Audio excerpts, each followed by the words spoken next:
नमस्कार, आपका स्वागत है। आप देख रहे हैं समाचार फर्स्ट टू द पॉइंट और मैं हूं आपके साथ पंकज पंडित। आइए बात करते हैं पॉलिटिक्स बाजी की।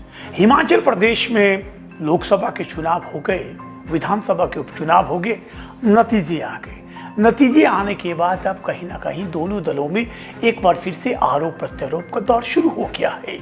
कांग्रेस जहां 4 सीटें उपचुनाव की जीतकर सरकार को मजबूत करने का दावा लेकर अपनी पीठ थपथपा रही है, वहीं भाजपा कांग्रेस पर लगातार निशाना साध रही है कि 4 सीटों में हार के बाद कांग्रेस जो है नैतिक रूप से प्रदेश में हार चुकी है।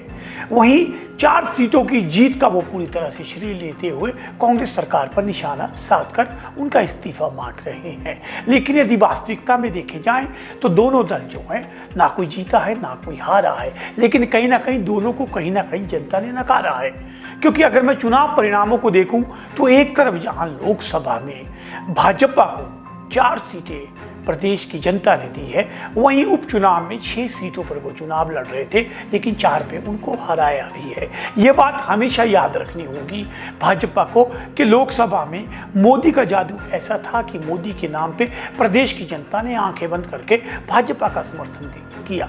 लेकिन जब मुद्दा विधानसभा का आता है तो कहीं ना कहीं जनता का हाथ कमल के बटन तक पहुंचने के पहले रुक जाता है। इसी का कारण है कि 6 जगह चुनाव हुए, आप सिर्फ 4 जगह उपचुनाव जीत पाए। अगर मैं आंकड़ों की बात करूं, एक उदाहरण आपको धर्मशाला का देता हूं। धर्मशाला में सुधीर शर्मा 5000 से अधिक वोटों से जीती हैं, लेकिन नरेंद्र मोदी को वहां पे लीड 14000 के करीब है। तो ये जो 10,000 वोट का ये जो अंतर है, ये वो मोदी का अंतर है, ये वो मोदी का वोट है।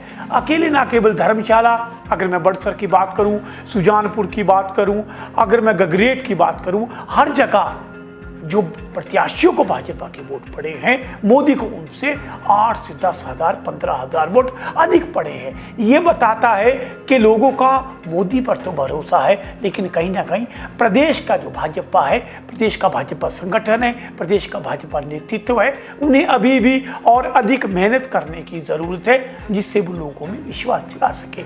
आइए आज की बात करते हैं।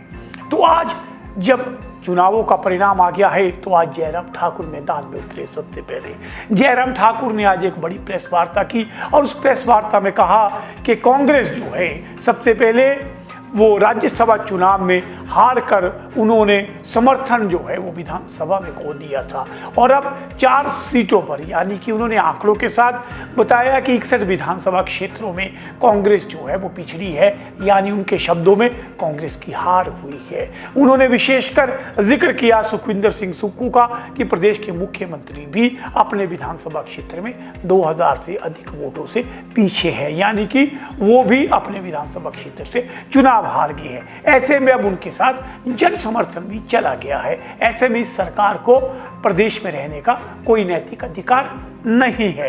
एक बार फिर से जयराम ठाकुर ने उसी इशारे पर, उसी लाइन पर अपना आक्रमण जारी रखा जो लगातार 15 माह से वो आक्रमण कर रहे हैं। हालांकि वो इसका जवाब नहीं दे पाए कि उन्होंने दावा किया था कि 4 जून को प्रदेश में भी सरकार बदलेगी, वो क्यों नहीं बदली।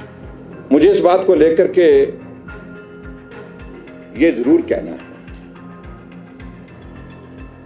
कि हिमाचल प्रदेश में वर्तमान कांग्रेस पार्टी के सरकार सुखविंदर सिंह सुक्खू जी के नेतृत्व में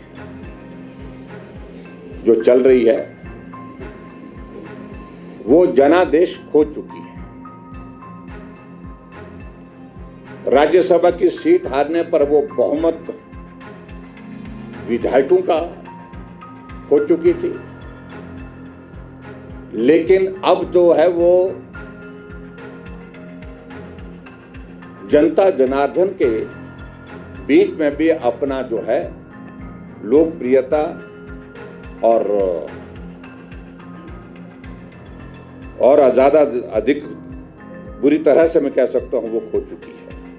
लेकिन दूसरी तरफ जब जयराम ठाकुर का वार आया तो उसका जवाबी वार आना भी निश्चित था। तो उसका जवाबी वार देते हुए जो सुखविंदर सिंह सुक्खू की सरकार में मंत्री है अनिरुद्ध सिंह, आज अनिरुद्ध सिंह ने जो है वो मोर्चा संभाला।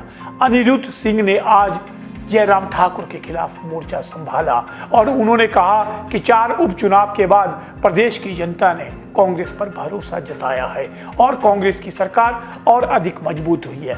आइए जयराम के बार पर देखते हैं अनिरुद्ध सिंह का पलटवार।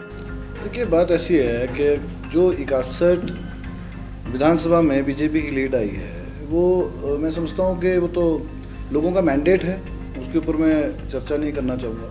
जो तो लोगों का मैंडेट है, उन्हीं लोगों ने जो है सबसे पहले 4 जो है बाई इलेक्शन जिताए हैं लोगों ने, उसके बाद 40 विधायक जो है वो जीत के आए थे, जिससे कांग्रेस की सरकार बनी। तो लोगों का अपना अपना मैंडेट रहता है, इस बात में मैं टिप्पणी नहीं करना चाहूँगा। रही बात नैतिकता की या सरकार की इस्तीफे की, वो सवाल ही नहीं उठता है।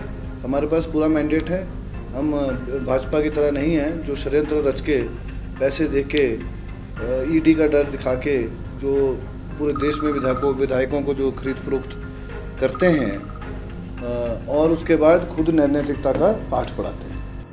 ये थे कांग्रेस और भाजपा के वार और पलटवार। लेकिन वहीं केंद्र में भी, दिल्ली में भी राजनीतिक सियासत तेज हो गई है। ये तय है एनडीए की सरकार बन रही है, पीएम मोदी 3.0 आ रहा है।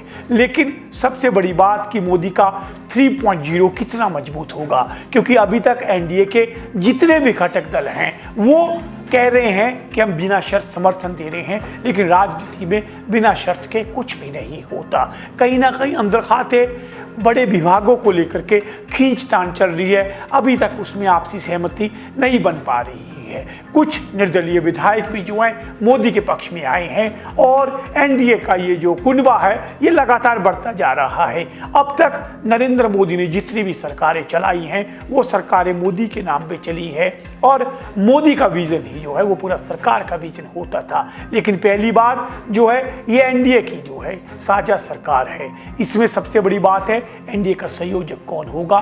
दूसरा मुद्दा अड़ा हुआ है कि लोकसभा का अध्यक्ष कौन होगा। इसके बाद बड़े मंत्रालयों की बात भी है। इसमें देखना है नीतीश, चंद्रबाबू नायडू और अन्य घटक दल किस तरह की मांग करते हैं और किस तरह से नरेंद्र मोदी इस सारी की सारी दुविधा को सुविधा में बदलते हैं।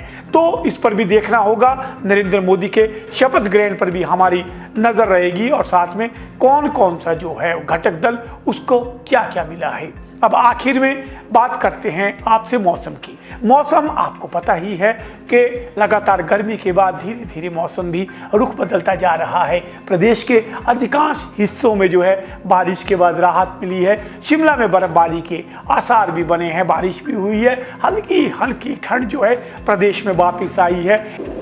देखिए, पिछले 24 घंटों में प्रदेश के अधिकांश हिस्सों में बारिश हुई है और एक्सट्रीम हाई रीचेस पे बर्फबारी हल्की सी हुई है। आगे का ऐसा है कि जो मध्यम और ऊंचाई वाले जो क्षेत्र के जो ज़िले हैं वहाँ पे हल्का बारिश और बर्फबारी हो सकती है। लेकिन बाकी प्रदेश में आमतौर पर मौसम जो है साफ़ रहेगा, ठीक रहेगा। और जो मैदानी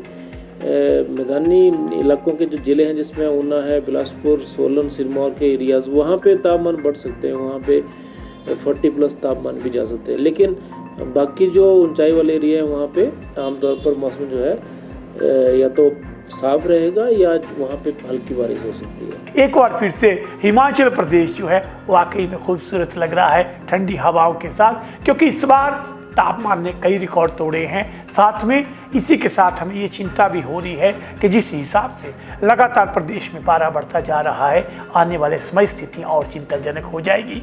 मेरा आग्रह है कि हम आगे बढ़े, लेकिन अपने साथ साथ पर्यावरण को भी आगे बढ़ाएं। जहाँ जगह मिले वहाँ पेड़ लगाएं और हो सके तो पर्यावरण बचाएं। इसी के साथ इस तरह की खबरों के लिए हमारे साथ जुड़े रहिए, बने रहिए, क्योंकि आप देख रहे हैं समाचार फास्ट टू द पॉइंट।